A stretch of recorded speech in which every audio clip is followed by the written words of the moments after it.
ازيكم عاملين ايه؟ هنعمل النهارده مع بعض صينيه جلاش بالبصل والبطاطس. اقتصاديه جدا وسهله جدا.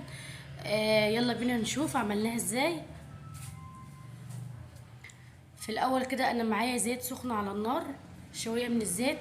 ومعايا دول حوالي 3 بصلات كبار، مقطعاهم مكعبات، مش شرط انت تقطعيهم مكعبات.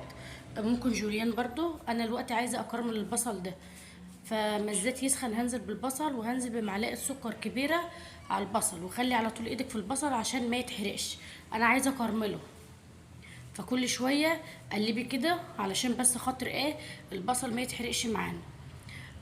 تعالي بقى نتبل البصل بملح وفلفل اسمر بس، وهقلب يعني كل شويه كده. خليكي قلبي كده في البصل علشان خاطر ايه ما يتحرقش، وهتشوفي الوقت البصل هو متكرمل. وزي ما انا قلت مش لازم تقطعيه مكعبات، ممكن جوليان عادي.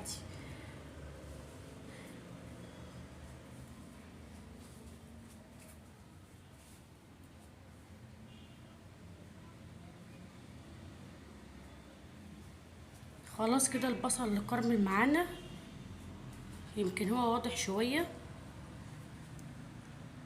تمام كده. معايا ايه بقى؟ كوبايه من الميه. طبعا البصل الكرمل هنزل بكوبايه كده من الميه واقلبي برضو. في الحاله دي بقى ممكن نحط البطاطس تستوي مع الميه والبصل. شفت البطاطس انا مقطعاها ازاي؟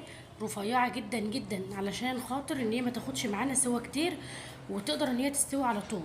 انزلي بقى كده بالبطاطس على البصل مع كوبايه الميه وقلبي. تغلي بس كده على نار عاليه، وبعد كده خلي النار وسط بحيث ان هي البطاطس تستوي. وطالما انت مقطعاها حتت صغيره كده مش هتاخد سوا، هتستوي على طول.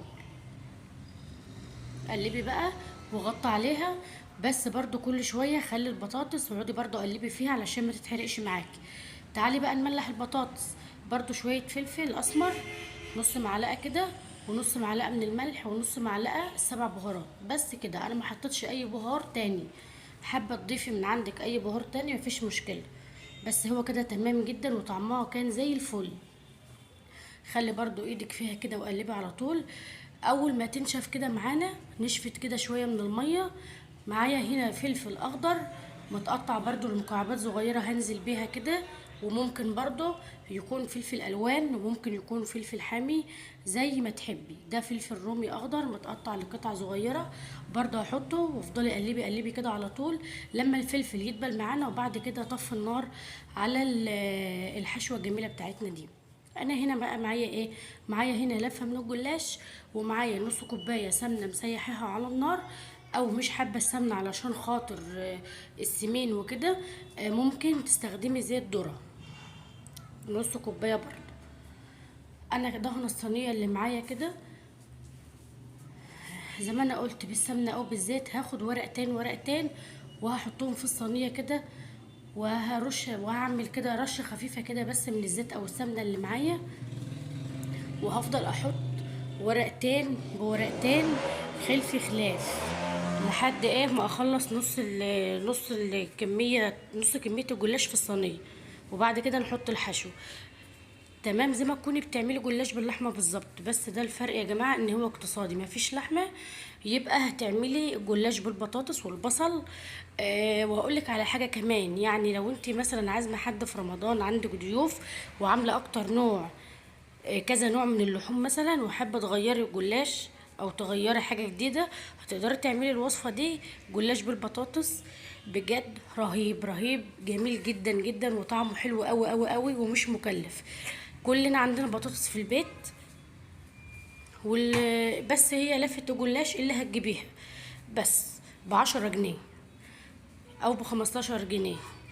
هو ده الحقيقه كان عندي في الفريزر، فمش هيعدي ال15 جنيه يعني بإذن الله. فهنا بقى انا حطيت، كل ما بحط ورقتين بعملهم كده بس ايه، بدهنهم حاجة خفيفة كده من السمنة اللي معانا،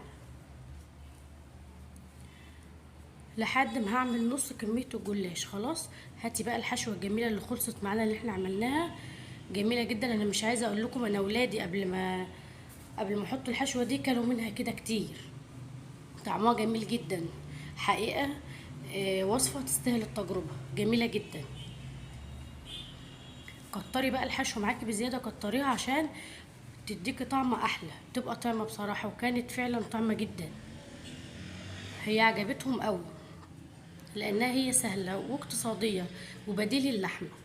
خلاص انا هنا حطيت الحشوه معانا.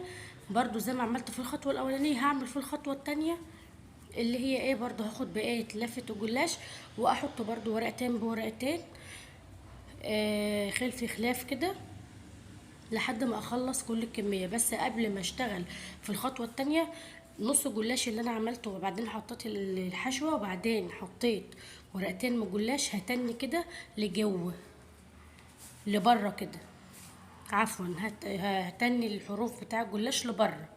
خلاص، وهرجع تاني احط ورقتين بورقتين وبرده رشه من السمنه خفيفه كده لحد ما اخلص كل الكميه اللي معايا. ما كترش سمنه برضو علشان ايه، السمنيه وكده. الوصفه سهله جدا وبصراحه ما خدتش مني وقت واول حاجه كفايه طعمها كان جميل جدا، يعني بالف هنا. طعمها كان حلو جدا، وهي معموله بايه، ببطاطس، يعني حاجه اقتصاديه جدا جدا. هفضل بقى احط نص كميه الجلاش لحد ما اخلص كل الكميه اللي معايا، وبين كل ورقتين وورقتين هندهن دهنه من السمنه او الزيت اللي معانا. برضو لو معاكي لفه الجلاش اللي معاكي لو فيها ورق متقطع ولا كده ماشي شغال، حطيه، اوعي ترميه. ودي كانت اخر مرحله معانا. خلاص انا حطيتها ودهنه كده برضو من على الوش بسيطه كده. وبعد كده الحروف بقى اللي انا سايباها بره دي هعمل فيها ايه، هدخلها لجوه لتحت بالشكل ده كده لتحت. ارفعي كده بس بالراحه ودخلي الحروف دي لتحت بالشكل ده كده.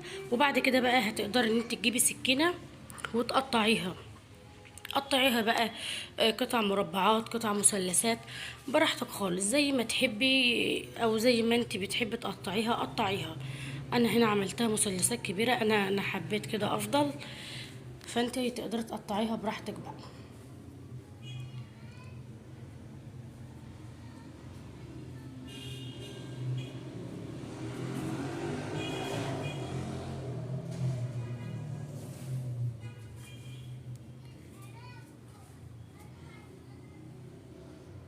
كده خلاص.